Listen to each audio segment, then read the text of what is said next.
everyone, welcome to Pharma A-Class. I am Dr. Gayatri, Assistant Professor at Smriti College of Pharmaceutical Education, Indore.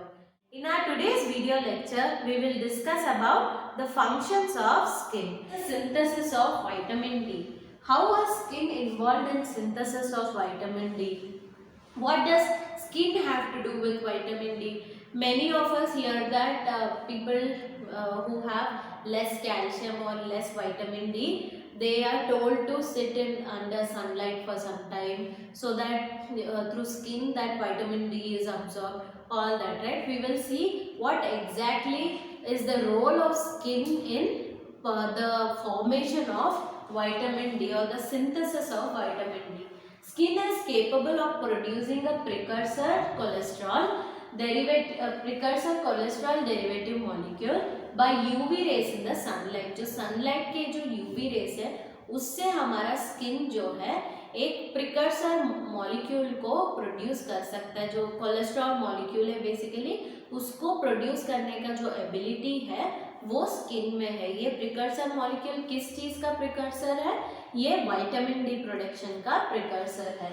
So the enzymes in liver and kidney then modify the activated molecule, finally producing calcitrol, which is the most active form of vitamin D. So जो skin है ये UV rays को absorb करके ये precursor को produce करता है. उसके बाद ये जो हमारे kidneys और liver है इस precursor को modify करके एक final molecule को produce करता है जो vitamin D है जिसका नाम है calcitrol. calcitrol जो है वो मोस्ट विटामिन डी का सबसे एक्टिव फॉर्म है. So in this way skin is involve in the synthesis of vitamin D. और विटामिन डी या ये जो कैल्सिट्रॉल जो है वो क्या करता है? अगर हमारे बॉडी में विटामिन डी सफिशिएंट है तब कैल्शियम अब्जॉर्प्शन भी सफिशिएंटली होगा. पर अगर विटामिन डी कम है तब कैल्शियम अब्जॉर्प्शन भी कम हो जाता है. So calcitrol aids in the absorption of calcium in food from GIT into the blood. So हमारे जो खाने में जो हम लोग कैल्शियम लेते हैं, जो भी कैल्शियम जैसे दूध या किसी भी डेयरी प्रोडक्ट से किसी भी चीज़ से कैल्शियम हम लोग लेते हैं फूड में, वो फूड से हमारे ब्लड में जो फूड हमारा जो GIT में एंटर होता है और वहाँ से ब्लड में इस कैल्शियम को पहुँचाने का काम जो है वो ये कैल्सिट्रॉल करता है. सो ये कैल्सिट्रॉल या विटामिन डी अगर एक पर्सन में कम है तब जो भी कैल्शियम इनटेक हो रहा है वो एक्सक्रीट हो जाता है बिना अब्जॉर्ब हुए. अब्जॉर्प्शन मतलब बेसिकली ये जीआईटी से ब्लड में एक प्रोडक्ट को पहुंचाना. सो ये अगर ब्लड में नहीं पहुंचता है तो वेस्ट प्रोडक्ट्स के साथ साथ एक्सक्रीट हो जाता है कैल्शियम. तो इसीलिए हमें विटामिन डी या कैल्सिट्रॉल का भी इतना ही इम्पोर्टेंस है जितना कैल्शियम का है. अगर कोई कैल्शियम लिए जा रहा है बट उनका विटामिन डी कम है तो उसका कोई फ़ायदा नहीं है, क्योंकि विटामिन डी है तो ही कैल्शियम अब्जॉर्ब होता है. So that is the importance of vitamin D in absorption of calcium, and that is the role that skin plays in the formation of or the synthesis of this vitamin D. Next is formation of bones and teeth. So जो हमारे skin का जो dermis है उससे school का जो bones है वो प्रोड्यूस होते हैं. So dermis of the skin give rise to dermal bones of the skull. Skull में जो डर्मल बोन्स है वो स्किन के डर्मस से प्रोड्यूस होते हैं और वो epidermis and dermis are involve in the production of और formation of teeth. Next function is diagnosis aid in diagnosis. So हम लोग देख सकते हैं कि जब भी कुछ कंडीशंस में या कुछ डिसीज कंडीशंस में या कुछ इन्फेक्शन कंडीशंस में हम लोग देख सकते हैं कि हमारे स्किन पे रैशेस फॉर्म होते या अल्सर जैसे हो जाते. वो सब क्या है? वो बेसिकली एक सिम्टम है. वो सिम्टम को देख के डॉक्टर बोल सकता है कि हाँ इस पर्सन को ये डिसीज है. जैसे चिकन पॉक्स, जब चिकन पॉक्स हो जाता है क्लियरली स्किन पे रैशेस दिखते, एक स्पेसिफिक टाइप ऑफ रैशेस दिखते जिसको देखते ही डॉक्टर डायग्नोस कर सकता है कि इस पेशेंट को क्या प्रॉब्लम है. So that is how skin helps in diagnosis. उसके साथ साथ हम लोग हम कई बार हम लोगों ने अगर देखा है तो जिन लोगों को जॉन्डिस हो जाता है उनका स्किन एकदम येलो हो जाता है। सो स्किन कलर देखते ही हम लोग पहचान सकते हैं कि इस पर्सन को जॉन्डिस हो गया है। सो डॉक्टर्स को भी डायग्नोसिस में इजी हो जाता है। सो the certain rashes or lesions reveal infectious diseases like measles, chickenpox, smallpox, syphilis, allergies, etc. And yellow color of the skin indicates jaundice and pallor indicates anemia, shock, etc. जैसे अगर कोई person बहुत ही पेल लग रहा है, मतलब बहुत ही एक नॉर्मल जो इंसान का जो स्किन का जो कलर होता है, जो नॉर्मली रेडियंट होता है, जो कलर अच्छा रेडियंट दिखता है, बट पेल हो जाता है, कुछ लोगों का एकदम लाइट हो जाता है, उस समय हम लोग देख के बता सकते हैं कि इस पर्सन को शायद एनीमिया हो गया है। So the pallor of skin can also reveal the presence of anaemia. And then एक पर्सन का हम लोग एज भी स्किन के वजह से हम लोग पहचान सकते हैं। जो ओल्ड एज पीपल है उनका स्किन अलग होता है, जो छोटे बच्चे हैं उनका स्किन का टेक्सचर और जैसे वो दिखता है वो अलग होता है, और जो मिडिल एज लोग हैं या जो यंग पीपल है उनका स्किन का कलर स्किन का टेक्सचर अलग दिखता है।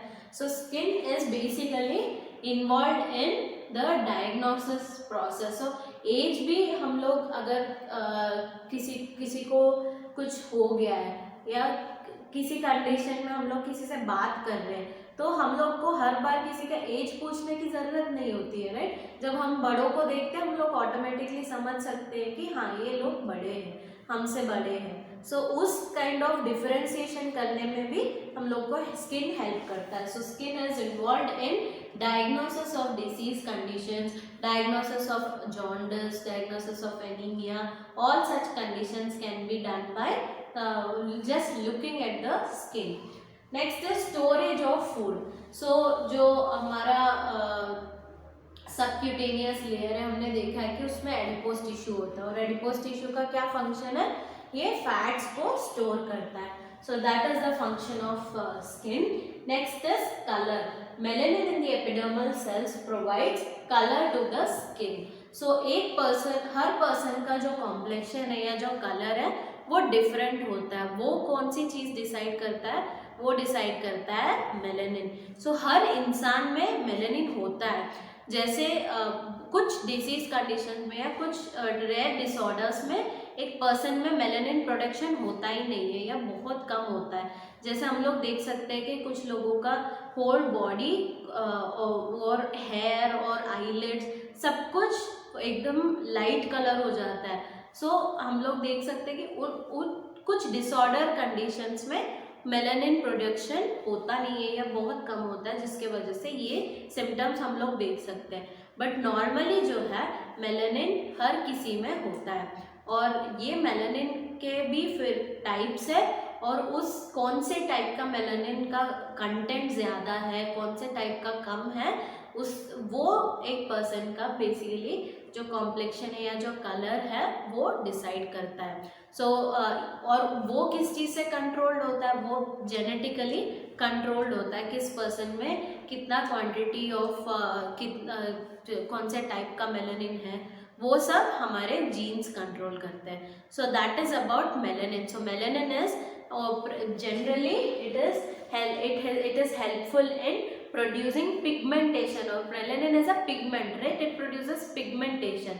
So melanin is generally involved in pigmentation, and in rare disorders it is absent or it is not being produced, because of which the whole body of a person or certain specific regions and especially eyelids and hair, everything of that person turns light or slight golden color or light color. So that is about the color giving property of skin.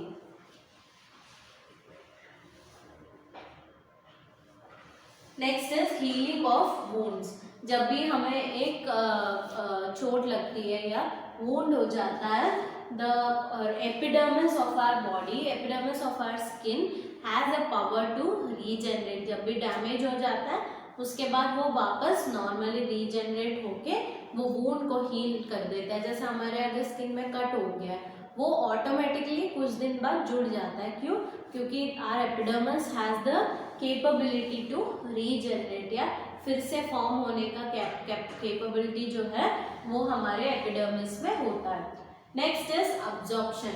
The skin can absorb oil, fat soluble vitamins, ointments, etc. through the opening of sweat glands and hair follicles if applied and rubbed. Skin also absorbs gases such as oxygen and carbon dioxide and light for the benefit of internal tissues. So हमारे skin में जो है ये protection के साथ साथ absorption भी करता है। So हमारे जो हमारे स्किन में बेसिकली ऑयल प्रोड्यूसिंग सेल्स है, राइट, जिसके वजह से हमारे स्किन में एक ऑयल अब्जॉर्बिंग प्रॉपर्टी भी है। इसलिए हम लोग ऑइंटमेंट्स जब लगाते हैं तब हम लोग स्किन पे लगा रहे हैं बट उसका इफेक्ट अंदर हमें दिखता है। So that is how the skin is involved in absorption process and it also absorbs gases which are helpful for the tissues. Next is blood reservoir. Dermis houses an extensive network of blood vessels that carry about 8 to 10% of the total blood flow in a resting adult. Thus, it acts as a blood reservoir. हमारे जो dermis है जिसके blood vessels में almost 8 to 10% of our total body blood जो है वो हमारे dermis के blood vessels में होता है resting adult में। So that is how our skin functions as a reservoir. Reservoir मतलब बेसिकली स्टोरेज करता है, ब्लड को स्टोरेज करने का एक प्रॉपर्टी भी हमारे स्किन में हम देख सकते हैं। So that is about the various functions of skin. Some of the functions we already knew, like how it protects and all, but some functions we never knew, that skin is involved in production, synthesis of vitamin D, skin is involved in regulation of temperature, skin is involved in the diagnosis process. So skin has various different varieties of functions in human body. Hope you all understood. Thank you.